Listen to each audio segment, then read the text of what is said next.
আমার দুষ্টু মিষ্টি ভালোবাসার বন্ধুরা কেমন আছো সবাই? আশা করি অনেক অনেক ভালো আছো। আজকের গল্পটি শুনলে তোমাদের দাঁড়িয়ে যাবে, তাই গল্পটি শোনার আগে অবশ্যই হেডফোন ব্যবহার করো। ডিগ্রি পরীক্ষার পরে আমি অবাধ স্বাধীনতা পেলাম, কারণ ততদিনে বাবা মা স্বীকার করে নিয়েছেন যে আমি যথেষ্ট বড় হয়েছি। আর সেই সুযোগে আমি স্থানীয় হাসপাতালের ইন্টার্নি ডাক্তারদের সাথে ঘনিষ্ঠ বন্ধুত্ব গড়ে তুললাম। বলতে গেলে আমার দিনের বেশিরভাগ সময় হাসপাতালেই কাটত। তাদের মধ্যে সুবীর ছিল আমার সবচেয়ে ঘনিষ্ঠ। আমাকে ছাড়তেই চাইত না, তাই ওর যখন ইমার্জেন্সি ডিউটি পড়ত আমাকে ওর সাথে থাকতেই হতো। আমারও ভয়টয় কম ছিল। অ্যাক্সিডেন্টের কেস বা কাটাছেঁড়া সেলাই এগুলি আমার ভালো লাগত। আমি কাটাছেঁড়া সেলাইয়ের সময় সুবীরকে সাহায্য করতাম, মাঝে মাঝে মজাও করতাম।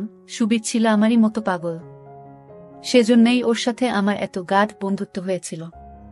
তবে আমাদের মধ্যে একটা নিয়ম কঠিনভাবে মেনে চলতাম। দুজনের কেউ যখন কোনো মেয়েকে তখন আরেকজন সেদিকে নজর দিতাম না। একদিন একটা ঘটনা ঘটল। একদিন ইমার্জেন্সি ডিউটি করছে সুবীর সাথে আমি। হঠাৎ একটা কেস এলো। এক গ্রাম্য নববধূকে গরুতে ঢিস দিয়েছে। বুটা গরুকে খাবার দিতে গিয়েছিল। গরুটা মাথা নিচু করে খেতে খেতে আচমকা মাথা তুলতে গেছে, আর কাছে দাঁড়ানো বুটার কিনার দিয়ে শিং ঢুকে গেছে। বুটার শাশুড়ি বুটাকে নিয়ে এসেছে। পুরো শাড়ি মাখামাখি এবং তখনও পা বেয়ে রক্ত গড়াচ্ছে। দ্রুত রক্ত বন্ধ না করলে বুটা মারাও যেতে পারে। এসব ক্ষেত্রে দ্রুত ক্ষত পরিষ্কার করে ছোট হলে ব্যান্ডেজ আর বড় হলে সেলাই দিয়ে ব্যান্ডেজ করতে হয়। সুবীর বুটার শাশুড়ির কাছে জানতে চাইল কোথায় জখম হয়েছে। গ্রাম্য অশিক্ষিত বুড়ি বলল যে সে দেখে নাই, তয় রানে হতে পারে। সুবীর বুটার জখমের স্থান আর ক্ষতের অবস্থা দেখার জন্য যেই না শাড়ি উঠাতে গেছে, শাশুড়ি মহিলা হা হা করে উঠে বলল, সে কি বেয়াব্রু করতেছেন কেন? কিছুতেই সে হাঁটুর উপরে শাড়ি উঠাতে দেবে না। সুবীর আমাকে আড়ালে ডেকে নিয়ে বলল, মনিদা জিনিসটা দেখছেন? এক্কেরে কি নাদুস নুদুস আর ফর্সা। এই আইটেমের নরম জায়গায় তা একটু না দেখলে ভাই সারা জীবন আফসোস করতে হবে। আমিও ওর কথায় সায় দিলাম, যে করেই হোক একটু দেখতেই হবে, পারলে একটু হাতাতে হবে। কিন্তু কিভাবে? শাশুড়ি বুড়ি যেভাবে পাহারা দিচ্ছে। আমি বললাম, কাকিমা আপনি ছেলেরে আনেন নাই কেন? বুড়ি বলল, আমার পুলারা একটা নাদান হাবাগুবা। হ্যাঁ আইসে কি হরব? আমরা পরামর্শ করে একটা বুদ্ধি বের করলাম। সত্যি মেয়েটা একেবারে ছোট, বেশ এরকম মেয়েদের কোলা ব্যাঙের মতো গাবদা হয়। সুবীর শাশুড়িকে বলল, কাকিমা আপনি একটু ওইখানে দাঁড়ান, আমি একটু আপনার বৌমার সাথে কথা বলবো। শাশুড়ি রাজি হয়ে একটু দূরে সরে গেল বটে, কিন্তু তীক্ষ্ণ দৃষ্টি রাখল আমাদের দিকে। সুবীর বুটার কাছে জিজ্ঞেস করল, আঘাতটা কোথায়? বউটা ব্যথা সহ্য করতে করতে মুখ চোখ বিকৃত করে জানালো, কুচকিতে। তখন সুবীর বলল, দেখো তোমার ক্ষত পরিষ্কার করে ব্যান্ডেজ বাঁধতে হবে, প্রয়োজন হলে সেলাই দেয়া লাগতে পারে। তোমার যে জায়গায় আঘাত সেখানে দেখতে দিতে হবে। তুমি কি রাজি? মেয়েটা তখন ব্যথায় কাতরাচ্ছে। সে এমন একটা অবস্থায় আছে যে সে যে কোনো কিছু করতে রাজি, এবং সত্যি রাজি হয়ে গেল। তবে জানতে চাইল ব্যথা লাগবে কিনা।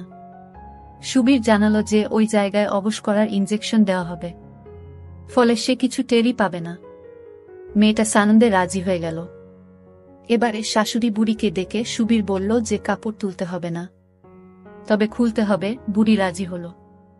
সুবীর একটা চান্স নিল। ভাগ্যে লেগে যাওয়ার সম্ভাবনা 90%। বুড়িকে বলল, আপনি রক্তটক্ত দেখে ভয় পান না তো? বুড়ি বলল, না না বাবা, আমার মাথা গুড়ায়, ওসব কাটা ছিটা আমি দেখবার পারমু না। আমরা এটাই চেয়েছিলাম। স্ট্রেচার টেবিলটা মোটা পর্দা দিয়ে আড়াল করা, তাছাড়া দরজায় ওয়ার্ড বয় আছে, কাউকে ঢুকতে দেবে না। সুবীর বুড়িকে উল্টো দিকে ঘুরিয়ে তুলে বসিয়ে তাকে বলল, আপনি আপনার বৌমার হাঁটুর ওখানে শক্ত করে ধরে রাখেন, বেশি ভয় করলে চোখ বন্ধ করে থাকেন। বুড়ি নিশ্চিন্ত হল যে তার বৌমাকে আমরা বেয়াব্রু করতে পারব না। অথচ গ্রাম্য অশিক্ষিত বোকা মহিলা এটা ভাবল না যে কেবল নিচ থেকে উল্টিয়েই বের করা যায় না, ফিতে খুলে উপর থেকেও বের করা যায়। বুটা ব্যথায় সমানে কাতরাচ্ছে। স্ট্রেচার টেবিলের মাথার দিক একটু ঢালু করে দিল সুবীর, যাতে বুটা দেখতে না পায় আমরা কি করছি। আরও নিশ্চিন্ত হওয়ার জন্য সুবীর বুটাকে বলল চোখ বন্ধ করে রাখতে। বুটা সত্যি সত্যি হাত দিয়ে চোখ ঢেকে শুয়ে রইল। সুবীর আমাকে কাজে লেগে যেতে বলল। আমি আলতো করে বুটার শাড়ি সরিয়ে বের করলাম। ওফ কি সুন্দর মোলায়েম, ওখানেই 2 দিন কাটিয়ে দেওয়া যায়। তারপর ফিতে টেনে খুলে লুচ করে নিচের দিকে নামিয়ে দিতেই নরম জায়গাটা বেরিয়ে পড়ল। সত্যিই অপূর্ব সুন্দর, ফোলা ফোলা, চেরাটা গভীর, নদীর পাড়ের সাথে তুলনা করা যায়। তবে উপর দিক এবং কুচকির পাশে ঘন কালো, কোকড়ানো, লম্বা ঘাসে ঢাকা। গরুর শিংটা ঢুকেছে ঠিক কুচকির ভিতর দিয়ে। ক্ষতটা গভীর, সেলাই লাগবে। সুবীর আগে একটা ইনজেকশন লাগালো। 1 থেকে 10 গুনতেই জায়গাটা অবশ হয়ে গেল। বুটার কাছে ক্ষতে টিপ দিয়ে জানতে চাইলাম সে কিছু টের পাচ্ছে কিনা। মাথা নাড়িয়ে জানালো, না। সেলাই দিতে হলে জায়গাটা পরিষ্কার করতে হবে। আমি ব্লেড দিয়ে ঘাস কামাতে লাগলাম। মাথায় দুষ্ট বুদ্ধি এলো। শুধু ওই জায়গাটুকুই কেন, পুরো কামিয়ে চকচকে করে তুললাম। সত্যি দেখার মতো। টিপে টুপে দেখলাম তুলতুলে নরম। ছোট্ট মাথাটা নাড়লাম। অবশ থাকায় কিছুই টের পেল না বুটা। পরে সুবীর ক্ষতটা সেলাই দিল। ঠাট্টা করে বলল, মনিদা, দেব নাকি সেলাই করে? বুড়ির ছেলেটা যেয়ে দেখবে দরজা বন্ধ, হা হা হা হা। সুবীরের সেলাই দেওয়া শেষ হলে আমি বুটার দিলাম দারুণ। আমি বুটাকে জিজ্ঞেস করলাম, আমি তোমাকে, তুমি কি কিছু টের পাচ্ছ? বুটা এদিকে ওদিকে মাথা নাড়িয়ে না জানালো। অবশ্য ও সারাক্ষণ চোখ বন্ধ করে রেখেছিল। আমি আরো মজা করার জন্য ওর শাশুড়িকে বললাম, শুনছেন বুড়িমা, আপনার বৌমার ব্যথা একেবারে সেরে গেছে। আমি আপনার বৌমাকে, কিন্তু সে কিছু টের পাচ্ছে না। শাশুড়ি কথাটা লুফে নিয়ে বলল, কি কইলা বাবা, যাই তাই করো না বাবা। দেখো বুড়ার যেন কোনো কষ্ট না থাকে। বড়লক্ষ্মী বউ আমার। আমি হাসতে হাসতে বললাম, না না বুড়িমা, কিছু করতেছি না। আসলটা ইডা একরকমের চিকিৎসা। ও আপনি বুঝবেন না। তাইলে আপনার বৌমা আরো পাইত। সুবীর আমার দিকে তাকিয়ে হাসতে লাগল। বুড়ি বলল, তয় তাই করো না বাবা। সিদাই যদি বালা হয়। আমি বললাম, এখন এই অবস্থায় ওটা করা যাবে না। পরে আপনার বৌমার সাথে কথা বলে যদি সে সেই চিকিৎসা নিতে চায় তখন দেয়া যাবে। ব্যথাটা একটু কমুক, ঘাটা সারুক, তারপর। গ্রাম্য অশিক্ষিত সরল বুড়ি কিছুই না বুঝে বলল, আচ্ছা বাবা, তোমাগো অনেক দয়া। সুবীরকে ইংরেজিতে বললাম, যে করেই হোক এই বুটার নরম নরম সুন্দর আমার খুব লোভ হয়েছিল। সুবীরকে সেটা বলাতে সুবীর বুটাকে বলল, প্রতিদিন একবার এসে ড্রেসিং করায় নিয়ে যাবা। 5 দিন পর সেলাই কাটতে হবে, ঘাস শুকাতে আরো 3-4 দিন লাগব।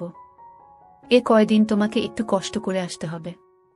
আর তোমার শাশুড়ি বুইড়া মানুষ, তারে কষ্ট দেওয়ার কি দরকার? তুমি তো একাই আসতে পারবা। আর না হয় তোমার স্বামীর সাথে আনবা। কি মনে থাকবো? বউটা লজ্জা লজ্জা মুখে ঘাড় কাত করে জানালো, থাকবে। আমি সুবীরের সাথে অনেক সলা পরামর্শ করে একটা বুদ্ধি বার করলাম। সেই মোতাবেক সুবীর পরের দিন ও ড্রেসিং করার সময় কথায় কথায় জেনে নিল যে বউটার বাচ্চা হয়নি, তবে ওর শাশুড়ি খুব শীঘ্রই একটা বাচ্চা চায়। তখন সুবীর ওকে কায়দা করে জানিয়ে দিল, আমার বন্ধুটাকে তো চেনো, ও এই ব্যাপারে খুব ভালো ডাক্তার। সমস্যা হলে ওর কাছে এসো। এর আগে অনেক বাচ্চা না হওয়া বউয়ের বাচ্চা বানিয়ে দিয়েছে ও। বউটা রাজি হয়ে চলে গেল। টোপ ফেলা হয়ে গেছে, এখন মাছের ঠোকর দেওয়ার অপেক্ষা। আমাদের একটাই আশা যে বউটার স্বামী যেহেতু নাদান আর বোকাশোকা। বউটারও বয়স অনেক কম, সবে 15-16, কাজেই ওদের মধ্যে ভালোভাবে হওয়ার সম্ভাবনা কম। আর যদি তা হয় তাহলে বাচ্চা হওয়ারও সম্ভাবনা কম। দেখা যাক বিড়ালের ভাগ্যে শিকে ছিঁড়ে কিনা। অনেকদিন পার হয়ে গেল, প্রায় 6 মাস। ওসব কথা আমরা ভুলেই গেলাম।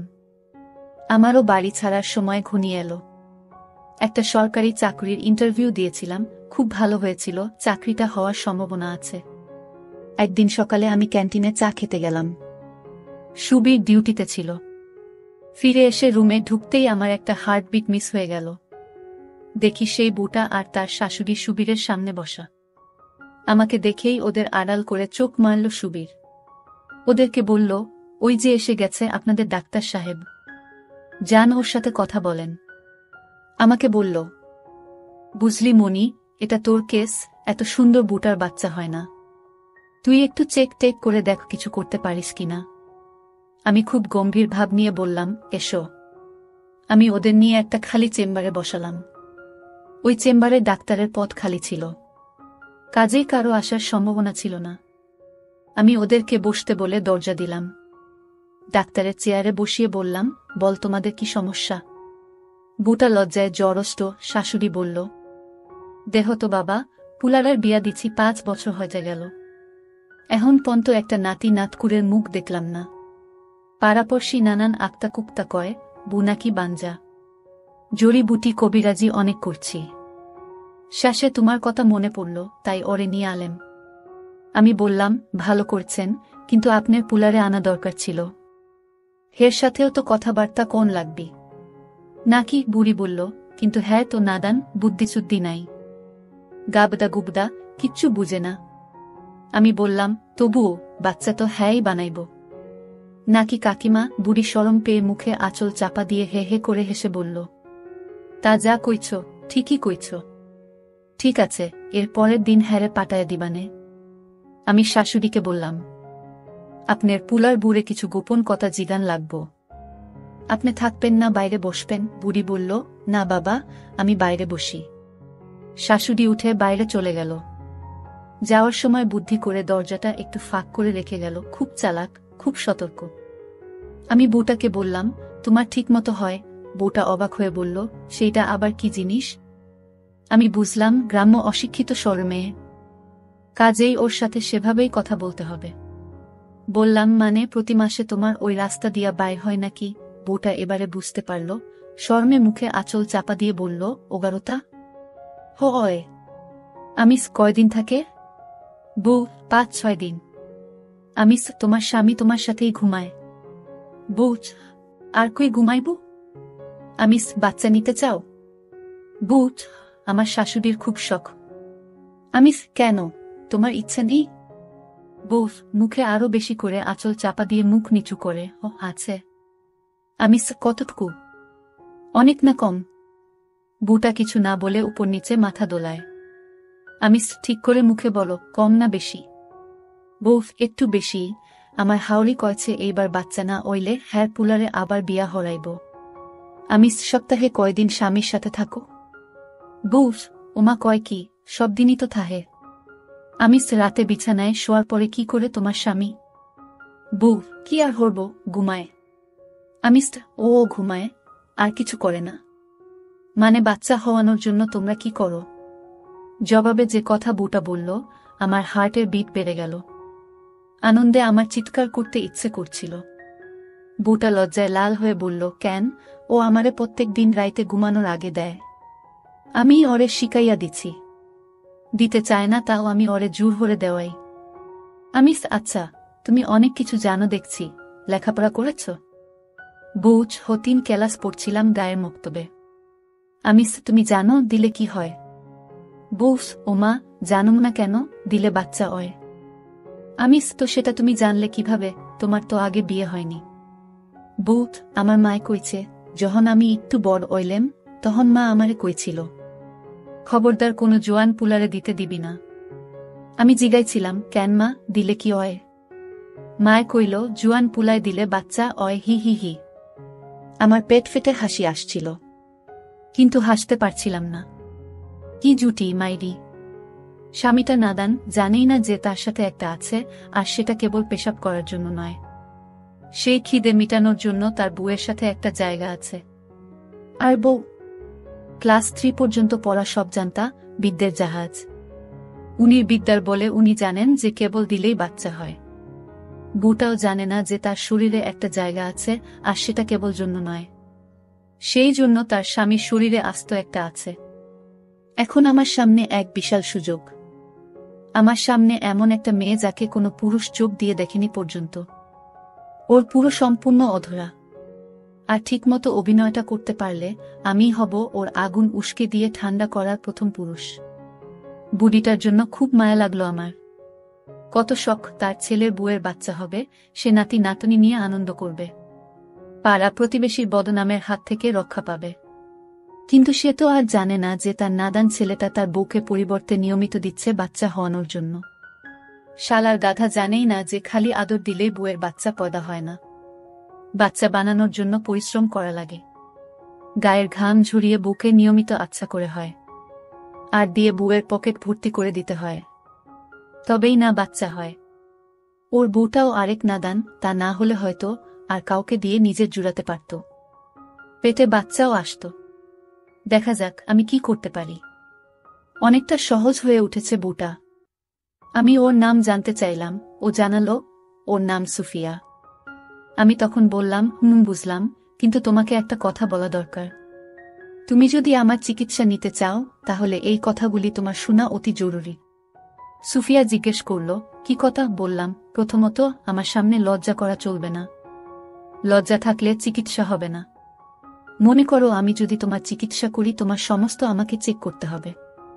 এই চিকিৎসা অনেক কঠিন, আমাকে অনেক কষ্ট করতে হবে। শুধু দেখা নয়, হাত দিতে হবে। তুমি যদি মনে করো তুমি এসব করতে পারবে না, তাহলে আর আমার কাছে এসো না।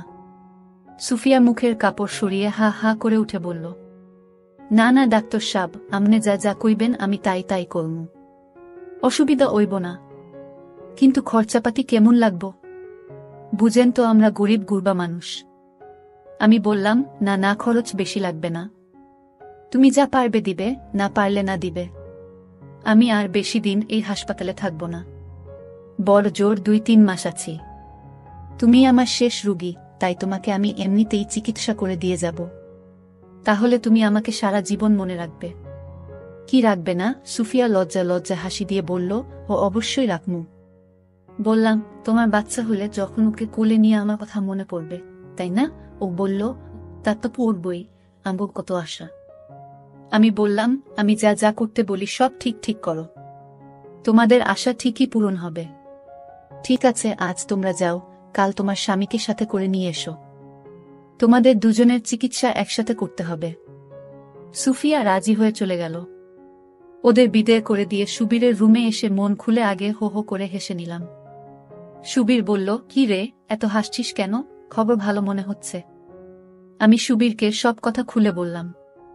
সুবীর বলল, মনি, ভালো একটা দাও মেরেছিস তো রে, ঘুষ হিসেবে লাঞ্চ খাওয়াতে হবে কিন্তু। আমি রাজি হয়ে গেলাম। পরদিন একটু আগেভাগে গিয়ে প্রয়োজনীয় উপকরণগুলি আগে থেকেই সেই খালি চেম্বারে রেখে এলাম। সুফিয়া ওর স্বামীকে সাথে নিয়ে সকাল 11টার একটু পরে এসে পৌঁছাল। সুফিয়ার নাকের ডগায় বিন্দু বিন্দু ঘাম জমেছে। ওকে দেখতে কি যে সুন্দর লাগছিল, তা ভাষায় প্রকাশ করা সম্ভব নয়। মেয়েটার জন্য আফসোস হল। ফুলের মতো সুন্দর একটা মেয়ের কিনা এরকম নাদান একটা স্বামী জুটল। আমি প্রথমে দুজনকে একসাথে ভিতরে ডাকলাম। সুফিয়ার স্বামী আসলেই একটা নাদান, একেবারেই সরল সহজ, বোকার হদ্দ। নিজের কোনো বুদ্ধি শুদ্ধি নেই, বউ যেটা বলে সেটাই বিশ্বাস করে। ওর বউকে যদি কেউ যায় আর বউ যদি বলে যে নাই ঝাড়ফুঁক করছে, তাহলে সেটাই বিশ্বাস করবে। কথা বলে বুঝলাম গোপন বিষয় ও কিছুই জানে না। আমি সুফিয়ার স্বামীকে বাইরে নিয়ে গিয়ে 10টা টাকা দিয়ে বললাম, তোমার বউকে চেক করতে অনেক সময় লাগবে, তো তুমি এই টাকা নিয়ে কোথাও ঘুরে বেরিয়ে এসো। ও জিজ্ঞেস করল, কেন ডাক্তার সাব, বেশি সময় লাগবে কেনে? আমি বললাম, বাচ্চা কার হবে, তোমার না তোমার বউয়ের? বোকার মতো হাসি দিয়ে বলল, হে আমার বউয়ের। আমি বললাম, সেজন্যই বেশি সময়, যাও। বলল, ও বুঝছি, ঠিক আছে। স্বামীটাকে বিদায় করে দিয়ে আমি রুমের দরজা দিলাম। যদিও এই করিডোরে কেউ আসবে না। চেম্বারটা করিডোরের এক প্রান্তে, আর এদিকে করিডোরের মাথার গ্রিল বন্ধ থাকে। যাতায়াত বন্ধ, তবুও সাবধানের মান নেই। আমি সুফিয়াকে বললাম, শোনো সুফিয়া, তোমাকে কাল কি বলেছি মনে আছে? সুফিয়া ঘাড় কাত কর জানালো, মনে আছে। আমি অয়থায় সুফিয়ার বিপি চেক করলা, যাতে সুফিয়ার বিশ্বাস হয় যে সত্যি সত্যি ওর চিকিৎসা হচ্ছে। সুফিয়াকে বললাম লম্বা লম্বা করে শ্বাস নেওয়ার জন্য। আমি যেটা বললাম সুফিয়া সেটাই করল, ভালো লক্ষণ। তাড়াহুড়া করার ফল কখনো ভালো হয় না। নিজেকে সাবধান করলাম, কোনো তাড়াহুড়ো নয়, ধীরে বতস্থিরে।